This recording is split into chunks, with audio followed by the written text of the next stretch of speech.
오늘 본문 중심으로 예루살렘으로 향하는 길이라는 제목으로 주님의 말씀을 나누려고 합니다. 오늘 본문은 지난주에 하늘나라에서 가장 큰 자를 분석해 보았습니다. 이 땅에서 하늘나라에 가는데 하나님 나라에 가서 가장 큰 자는 하나님의 말씀에 의하면 첫째는 겸손해야 된다. 둘째는 섬기는 자가 되어야 된다. 셋째는 영접하는 자가 되어야 된다. 어린아이 같은 마음으로 어린아이 같은 자같이 순진하고 정말 꾸밈이 없고 계산이 없는 정말 순수한 마음을 가지고 그렇게 말씀해 주셨습니다. 오늘 본문은 여러분이 잘 알다시피 그동안 갈릴리의 1차, 2차, 3차 사역을 마무리하고 이제 오늘 본문을 보니까 예수님께서 승천하실 기약이 차매, 여기 기약이 차다라고 하는 차가매라고 하는 뜻은 심플레오로인데 심플레오는 완성하다, 성취하다라는 뜻을 가지고 있습니다. 그러니까 예수님께서 하나님 나라, 세 번역이나 공동 번역은 승천을 하늘로 표기했습니다. 번역했더라고요. 그러니까 예수님께서 하늘을 가야 될 기약이 다 차매 예루살렘을 향하여 올라가는 것을 굳혔다. 지금 예수님이 이제 예루살렘을 향하는 길의 여정이 오늘 본문부터 시작해서 19장 27절까지 19장 27절에 열부나 비유인데 그 열부나 비유까지 이어지는 장입니다.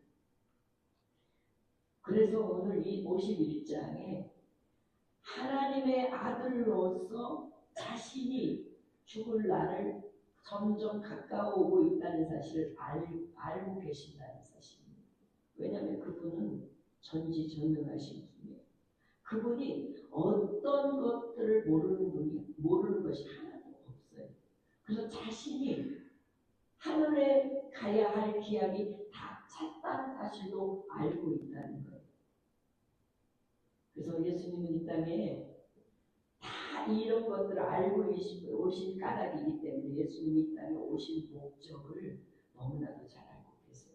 그래서 성경 복음서에 보면 예수님께서 이 땅에 오신 이유에 대해서 크게 네 가지로 정리할 수가 있어요. 그 이유 중에 첫 번째는 누가복음 19장 10절에 보면 잃어버린 자를 찾아서 구원하기 위해서 오셨다고 했거든요. 그리고 마가복음 2장 19절에 보면 예수님께서는 의인을 불러온 것이 아니라 죄인을 불러서 구원시키러 왔다고 기록되어 있어요. 그래서 의원들에게는 병든 자가 필요하지 병 안 들고 건강한 사람에게는 의사가 필요가 없다는 거잖아요. 그렇듯이 이 세상의 모든 인류는 주님이 죄인이기 때문에 부르러 여러분 구원하러 오셨다는 것이 우리 주님의 첫 번째 목적입니다. 두 번째는 하나님 나라 복음을 전하기 위해서 오셨다는 거예요. 구약에 보면 하나님께서 직접 나오셔서 율례도 규례도 법칙도 다 가르쳐줬음에도 불구하고 그들은 그 하나님의 말씀을 업신여김으로 인하여 결국은 하나님께서 그들을 바벨론의 포로로 보내주잖아요. 그렇듯이 잘 모르는 백성들에게 하나님의 나라의 복음을 실질적으로 가르치러 오셨어요. 그래서 우리가 지금까지 하나님의 나라의 복음을 전하시는 주님의 모습이 뭐였어요? 여러분 보면 병든 자 고쳐주시고 하나님의 나라는 그래서 병든 자가 없어요. 그리고 또 뭐 하셨어요? 귀신 들린 자 귀신 다 빼주시고 또 가난한 자 부유하게 만드는 복음을 주셨어요. 그게 바로 하나님의 나라는 복음으로 부유한 자들을 가는 곳이기 때문에 하나님의 나라의 복음을 전하기 위해 오셨다는 거예요. 이 복음을 놓치면 안 되는 거죠. 예수님의 오신 목적이기 때문에. 세 번째는 예수님이 오신 목적은 섬기기 위해서예요. 예수님은 왕으로 오셨지만 섬김을 받으러 온 게 아니라 오히려 여러분을 섬기는데 어떻게 섬기느냐? 자기 목숨을 내어 주어서 우리를 대신해서 죽으시기까지 오셨다는 거예요. 그래서 여러분이 잘 알다시피 히브리서 보면 히브리서 7장 29절에 보면 대제사장들이 자기 죄를 위하고 다음에 백성들의 죄를 위하여 날마다 제사를 드리는 것 같이 이제 더 이상 할 필요가 없게 되었다고 히브리 기자는 예수님이 이 땅에 오셔서 대성물로 주신 이유를 이렇게 설명하고 있어요. 왜냐하면 예수님이 당신 스스로 당신 몸을 대성물로 단번에 드렸기 때문에 더 이상 제사는 필요 없다. 그게 에스겔서의 45장에 예수님이 왕이시기 때문에 더 이상 성전 안에 제물을 드리는 번제, 속죄제, 속건제, 여러분 화목제 이런 것들이 필요 없어졌다는 거예요. 더 나가서 히브리서 9장에 보면 뭐라고 말하냐면 염소와 송아지의 피로 하지 아니하고 오직 자기의 피로 예수 그리스도의 피로 영원한 속죄를 이루어서 단번에 성소를 들어갔기 때문에 더 이상의 하나님의 나라에는 더 이상의 번제를 드리기 위해 피를 흘려야 되는 이유가 없어졌다는 거예요. 화목제를 드리기 위해서 제물이 올려져야 할 이유가 없어졌다는 거예요. 여러분이 죄를 지면 속죄제를 드려야 되는 그 속죄제의 제물이 없어졌다는 거예요. 그래서 예수님이 오신 분명한 목적이 바로 우리를 섬기고 당신의 몸을 내어주어서 당신 스스로가 우리 대신 죽어야 하는 죄의 대속을 해주셨다는 거예요. 와우, 할렐루야. 그리고 예수님께서 마지막으로 오셨다는 거예요. 오신 목적의 이유는 자신의 뜻이 아니라는 거예요. 엄청나게 사랑이 많으신 우주 만물을 창조하시고 에덴에서 잃어버린 자식들을 노심초사 어떻게 하면 건져낼 것인가. 그래서 그 건지는 유일한 방법인 예수님 당신 하나밖에 없는 아들을 내보내 그로 인하여 모든 인류의 자식들을 살리고 그를 대신 죽이는 이 일이 아버지의 뜻이었다는 거예요. 그래서 예수님이 오신 목적은 바로 자신의 뜻이 아닌 아버지의 뜻을 이루기 위해 오신 거라는 거예요. 그래서 요한복음 6장 38절에 내가 하늘에서 내려온 것은 내 뜻을 행하려고 하는 것이 아니라 나를 보내신 이의 뜻, 하나님의 뜻을 행하려 합니다. 누가복음 22장 42절에도 보면 이르시되 아버지여 만일 아버지의 뜻이거든 이 잔을 내게서 옮기시옵소서. 그러나 내 원대로 마시고 아버지의 원대로 하옵소서. 그러니까 십자가를 지시고 죽으신 대속을 이루기 위해서 그 결정까지 전부 아버지의 뜻대로 원했다는 사실이에요. 그래서 예수님께서 마지막으로 십자가에 내어주는 그러한 역사적인 현장 앞에서 빌라도 앞에서 내가 왕이냐 물어볼 때 예수님은 당당하게 내 말같이 내가 왕이야. 내가 이것을 위해서 태어났어. 그리고 이것을 위해 세상에 왔어. 예수님은 이 땅에 왕으로 오셨어요. 예수님은 이 땅에 여러분과 나를 대속하여 주기로 오셨다는 거예요. 그게 바로 진리예요. 그래서 진리는 진리 거로 하면 예수 그리스도라는 사실이에요. 그래서 예수님의 음성을 듣는 사람은 물론 진리 속에 속하지만 예수님의 음성을 듣지 못한 사람 여전히 진리가 아닌 죄악 속에서 사는 자들이라고 말할 수가 있다는 거예요. 그런 의미로 볼 때에 본문의 예수님은 자기가 대성물로 죽어져서 아버지의 뜻을 이루어야 하는 목적을 이루기 위해 오늘 보면은 예루살렘으로 향하는 길로 우리 주님은 가고 있습니다. 그렇다면 예루살렘으로 향하는 길은 뭘까요?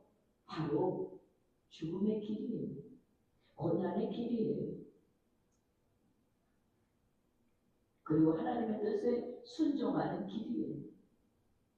그 길을 굳은 결심이 없으면 갈 수 없다는 사실을 오늘 본문은 우리에게 가르쳐주고 있습니다. 그래서 본문 우리가 여러분이 알다시피 첫 번째 51절에 뭐라고 했어요? 예수께서 승천하실 기약이 차가네 예루살렘을 향하여 올라가기로 굳게 결심하였다. 그래서 예루살렘을 향하는 길은요, 여러분 부활의 영광을 향하여 가는 길이기도 하지만 부활의 영광을 얻기 위해서는 반드시 죽어야만 부활하기 때문에 죽음의 길이 먼저라는 것. 여러분 하늘나라 가는 것이 먼저겠어요? 여러분이 이 땅에서 하늘나라를 가기 위해 고난을 치러야 하는 것이 먼저겠어요? 무르나 마나 이 땅에 사는 삶의 고난을 지어야 마땅히 아버지 나라로 들어갈 수 있는 영광의 부활의 영광을 얻게 되는 거라는 사실이에요. 그래서 신앙의 결의는 굉장히 중요합니다. 오늘 많은 사람은 예수님을 믿기로 하는데 입으로 믿고 삶은 전혀 바탕이 되지 않는 경우가 너무나 많다는 거예요. 우리 주님은 나와 여러분에게 보여주시기 위해 승천하실 기약이 차서 예루살렘을 향하는 죽음으로 가는 굳은 결의가 나와 여러분도 예루살렘을 향하는 길의 선상 속에서 굳은 결심이 있어야 될 줄 믿습니다. 그 굳은 결심은 여러분이 잘 알다시피 욥기에 보면 욥은요 하나님과 자기와의 관계에 고난이 임했을 때에 이렇게 고백했습니다.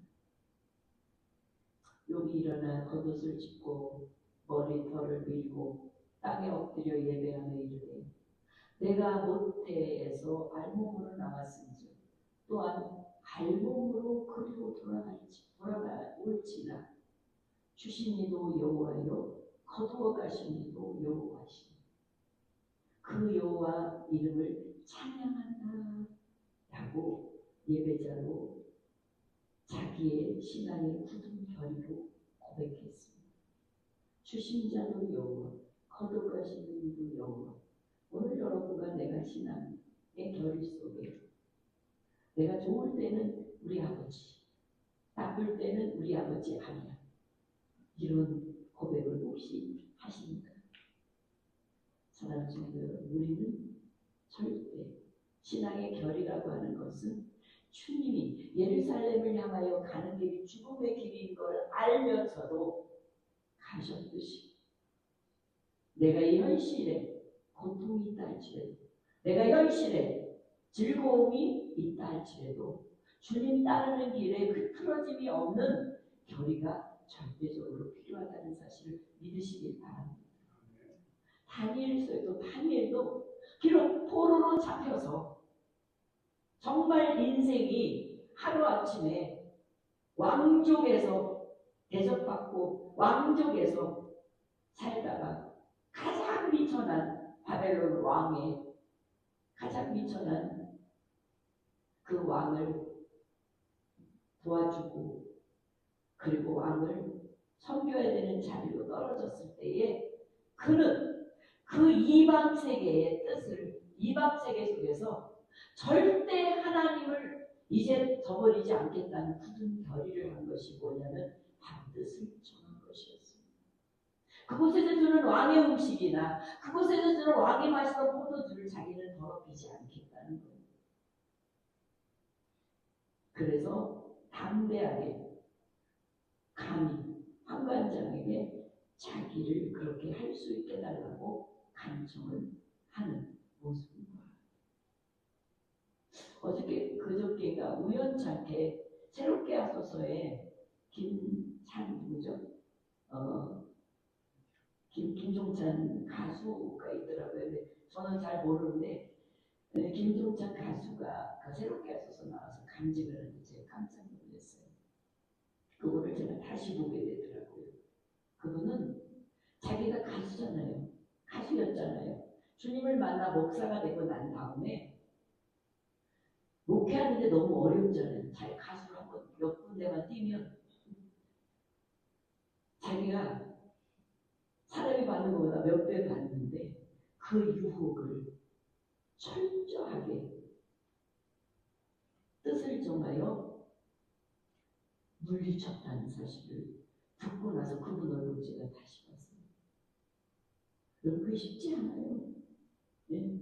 몇 번만 반문에 뛰면 수없이 많은 돈들이 들어올 텐데 그 유혹을 뚫리치는 그 가수 김종찬 목사님 난 참 대단하다고 생각해요.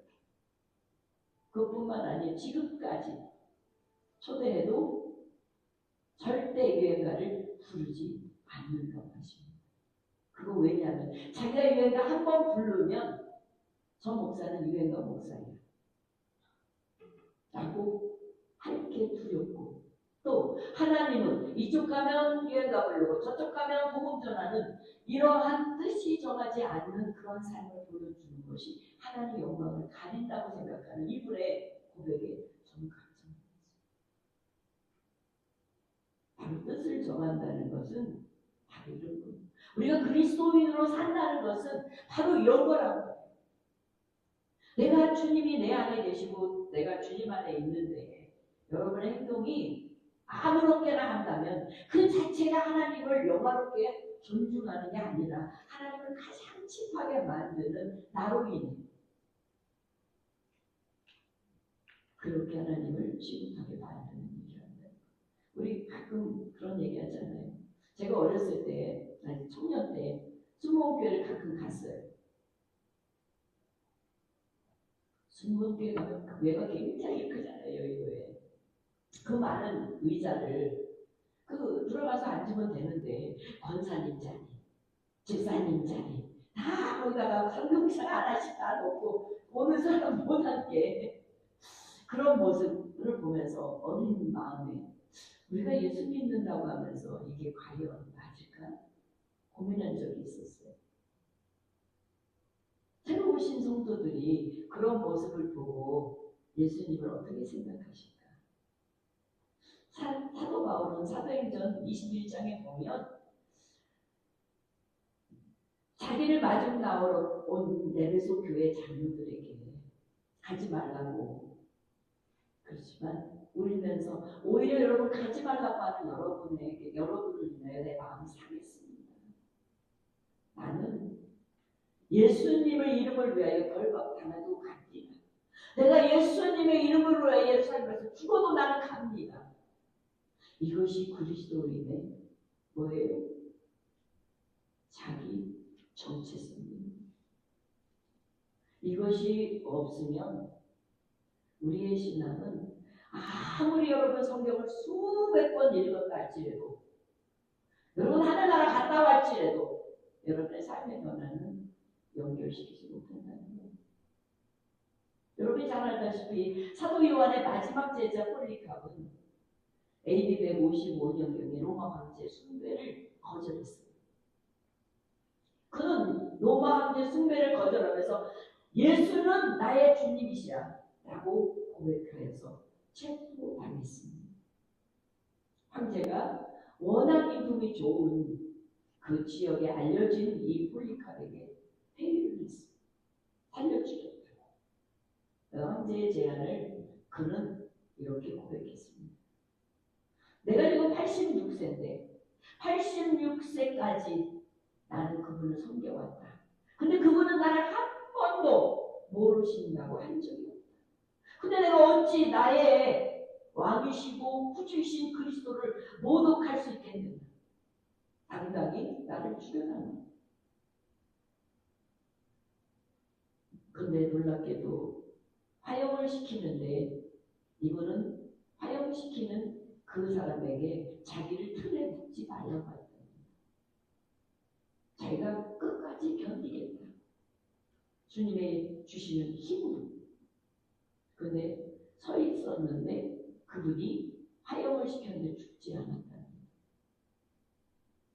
그래서 어쩔 수 없이 칼로 그분을 죽였다는 전설이 내려옵니다.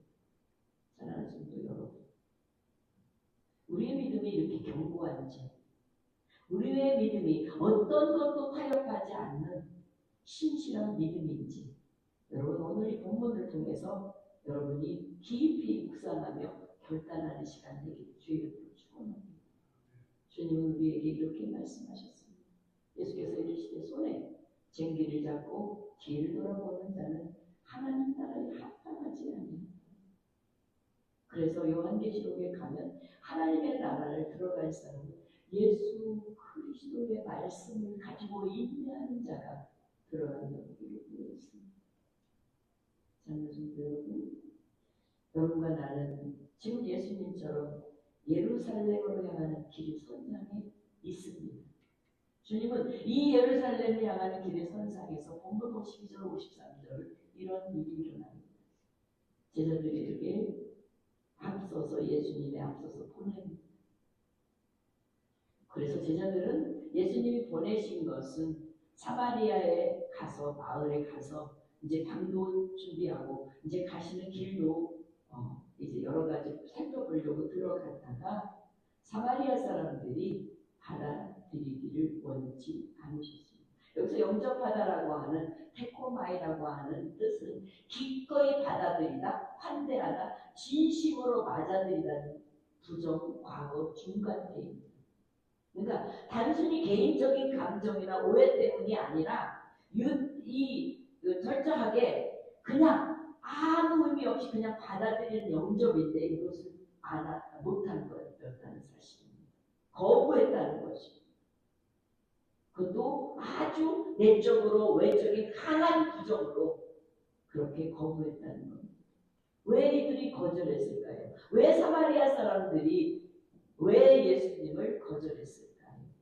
그 까닭은 역사적으로, 종교적으로, 민족적으로 갈등에 비롯된 복합적인 배경이 있기 때문입니다. 이들이 거절한 이유를 본문은 53절 이렇게 설명합니다. 예수께서 예루살렘을 향하여 가시기 때문에 그들이 받아들이지 아니한지라. 예수님이 사마리아로 걸쳐서 가는 거는 좋은데 어디로 향하여? 예루살렘을 향하여 가는 거기 때문에 안 된다는 거예요. 야, 이렇게까지 골이 깊어 있다는 것. 사마리아인들이 유대인들에 대한 적대감이 이렇게 깊게 골이 파져 있다는 것을 우리는 볼 수 있습니다. 그래서 사도 요한은 요한복음 4장 9절에 사마리아 여자에게 이르되 당신은 유대인에게 어찌하여 사마리아 여자인 나에게 물을 달라고 하나이까. 그러면서 유대인이 사마리아인과 상종하지 아니할 텐데 어찌 당신은 물을 들어온 나에게 물을 달라고 말하고 있냐는 것입니다. 이 정도로 골이 깊어요.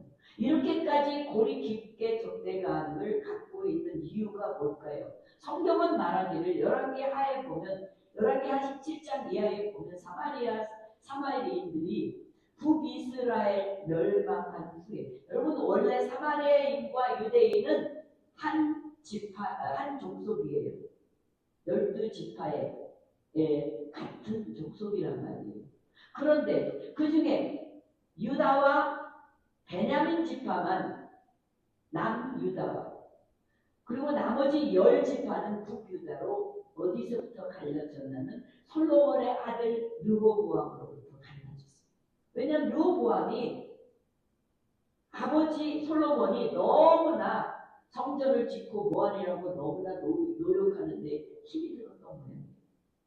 그래서 좀 가볍게 해달라고 하는 어른들의 요청을 거부하고 젊은이들의 말을 선택함으로 인하여 이들은 갈라지게 됐습니다.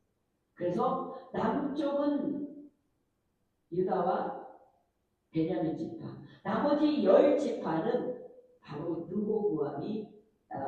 여로보암이 왕이 되어 그 북이스라엘로 나누어지게 되어 있습니다. 그래서 북이스라엘은 이 남유다에 있는 예루살렘 성전에 와서 예배를 드려야 되는데, 들어가면 자꾸 10지파들이 자꾸 들어갔다 나갔다 예배를 드리다 보면 아유 불편하니까 다 옮길 수 있는 가능성이 있다고 생각한 이 여로보암은 그곳에 신당을 따로 차려서 거기서 예배를 드리도록 이방신을 시작하게 됩니다. 그래서 하나님은 끝내 이 사람들의 하나님의 뜻을 어긴 우상숭배의 죄악에 빠진 이들을 참고 있다가 722년에 아수리아에게 넘겨져 패망하게 됩니다. 아수리아 정책은 혼합 정책이어서 이스라엘 백성 10지파를 수용하면서 혼합시켜서 결혼하게 하고 함께 혼합된 우상을 숭배하게 만드는 일을 함으로 인해서 남쪽 유다로 봤을 때는 이 혼합 민족이기 때문에 정통파가 아니라고 늘 뭐예요? 이 적대감을 가지고, 그러니까 유대인들도 적대감, 사마리인들도 적대감, 이것이 예수님 당시까지 고리 깊어서 내려왔던 거예요. 그러나 여러분 오늘 본문에 보면 사마리아인들이 유대인들을 적대시함으로 주님이 그 길을 가는 것을 반대했어도 주님은 뭐라고 하지 않습니다. 오늘 우리들도 여전히 인간들 세계가 존재하듯이 여러분 서로 적대하잖아요. 유대인들과 사마리아가 적대합니까?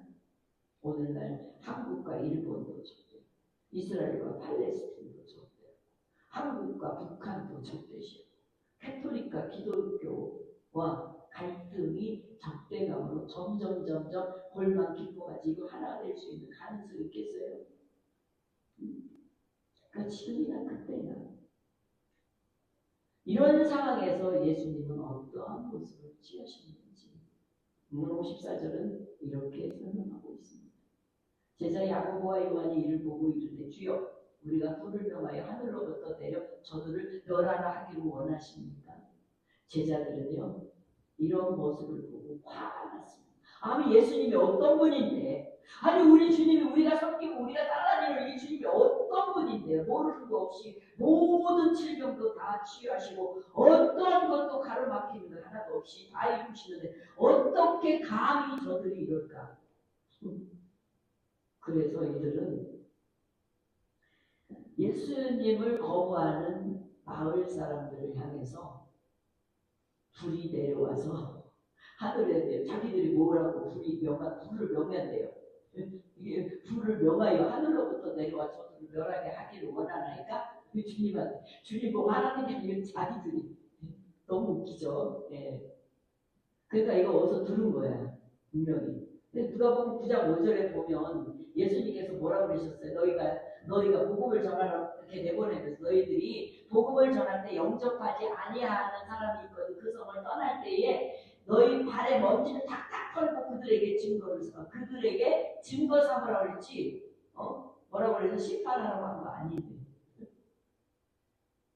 심판하고 있잖아요. 그뿐만 아니에요. 여러분 열왕기하 1장 10절에서 12절에 보면 여러분이 엘리야가 불이 내려와서 50명의 군대를 싹싹 쓸어버리잖아요. 어서 이 말씀을 들었잖아요. 그러니까 제자들도 요 말씀에 근거해서 아니 우리가 불을 내려 명하여 하늘로부터 내려 저들을 멸하라고 하기를 원하니까.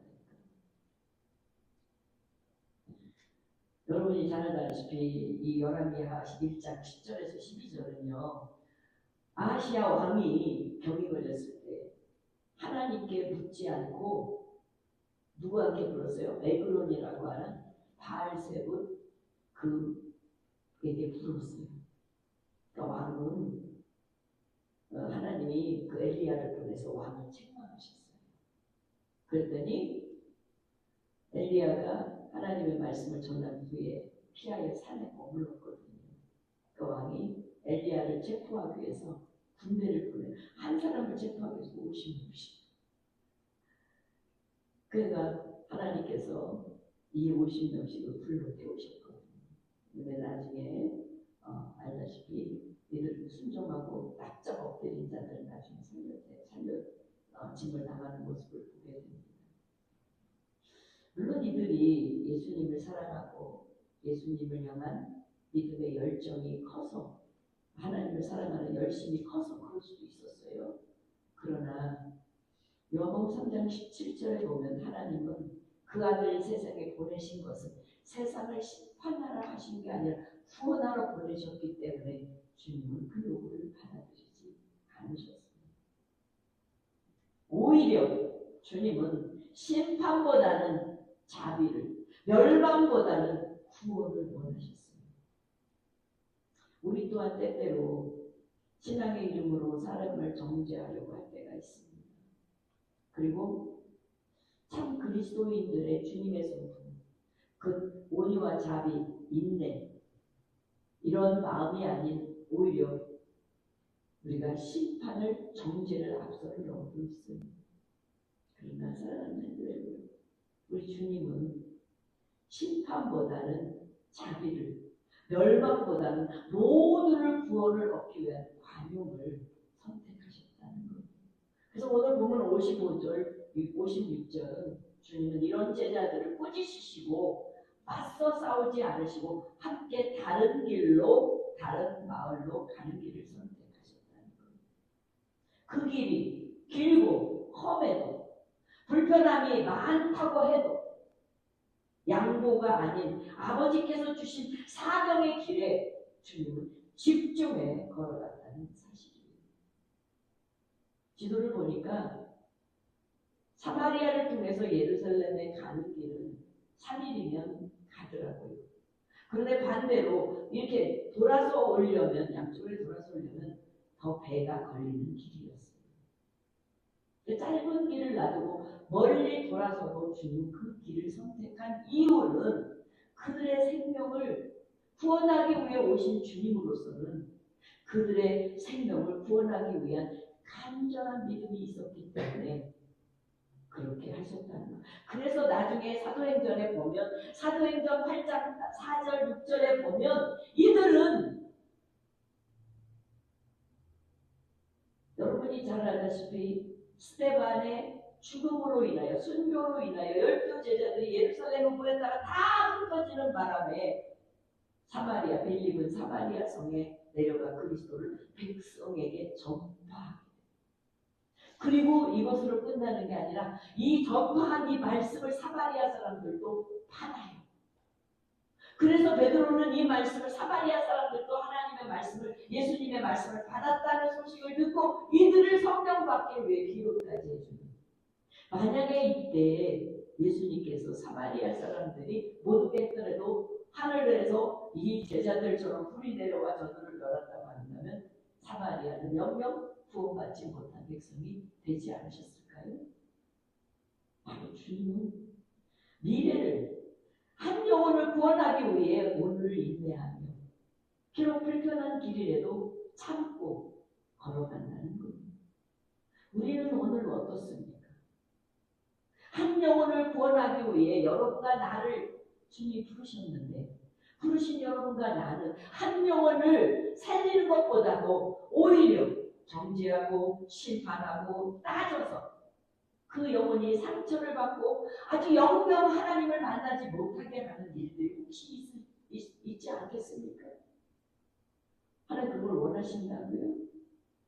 그러니 여러분과 내가 얼마나 주님의 마음을 품고 사람을 대해야 되는지를 알게 되는 줄 믿습니다. 사랑하는 성도 여러분,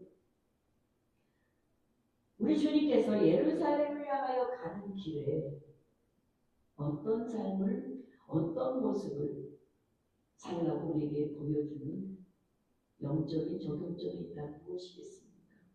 나도 예루살렘을 향하여 걷고 있다고 봅니다. 여러분도 지금 아직 부활의 영광이 아직 오지 않았기 때문에 죽어야만 되는 이 예루살렘을 향하여 걷는 나와 여러분은 어떻게 하시겠습니까?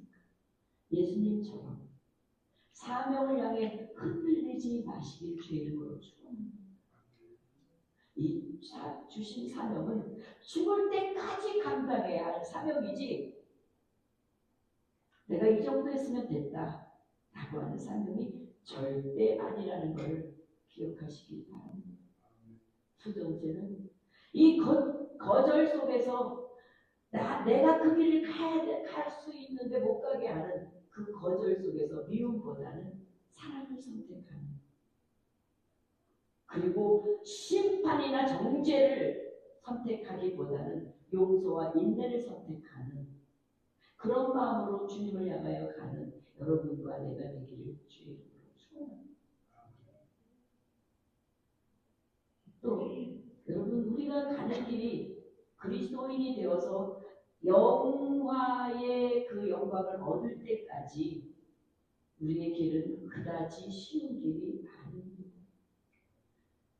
그다지 편안한 길도 아닙니다. 저희 우리 장로님이 2년 전에 은퇴하셨습니다. 그 우리 장로님이 저보고 우리가 언제 한번 한 2달 동안을 일본으로 해서 이렇게 크루즈를 타고 갔다 오자. 그게 자기가 원하는 거래요. 그런데 어느 날 바뀌셨어요. 기도하다가 내가 거기까지 가서 뭐하지? 뭘 보지? 주님의 일을 더 열심히 해야 되겠다 라고 하는 마음이 바뀌었다고 저한테 고백해 줬을 때 제가 너무나 우리 장로님 얼굴이 천사 같더라고요. 너무 멋지더라고요. 내가 잘 결혼했구나. 내가 잘 선택했구나. 사랑하는 성도 여러분, 영원한 하나님의 나라는요, 이 세상에 어떤 멋진 곳을 가더라도 그만은 못할 줄 믿습니다. 그래서 그곳을 가려고 이렇게 우리가 헌신하는 거 아니겠습니까? 사랑하는 성도 여러분, 비록 돌아가는 길일지라도 포기하지 않는 그리스도인, 비록 험난하다고 좌절하고 싶은 욕망이 있다 할지라도 좌절하지 않는 끝까지 가는 여러분, 그분이 바로 주님의 마음을 본받는 사람이 아닐까요? 사도 바울은 지금 우리에게 디모데후서 4장 5절에 이렇게 부탁하고 그분은 떠나셨습니다. 너는 모든 일에 신중해라. 그리고 고난을 받으라. 예수 믿으면서 고난을 받아야 되는데 고난을 안 받기 위해 교회를 찾아다니는 성도가 있다면 그분은 불쌍한 사람입니다. 그리고 전도자의 일을 하며 내 직무를 다해라. 제가 우리 엄마가요, 어렸을 때 교회에서 사셨어요. 그래서 집에 학교 가방 들고 가면 엄마가 없는 거예요. 신방 가 계시고 철야 가시고 도대체 엄마 얼굴을 볼 수가 없어요. 그래서 하루는 내가 우리 담임 목사님한테 전화해서 목사님 우리 엄마 돌려주세요. 근데 제가 우리 엄마가 그런 헌신이 없었다면 저는 이 자리에 서 있을 수 없는 사람이 됐을 거라고 저는 장담합니다. 전도의 일을 하며 직무를 감당할 때 내 자녀들은 주님 때문에 행복한 자녀들로 살아갈 줄 믿습니다.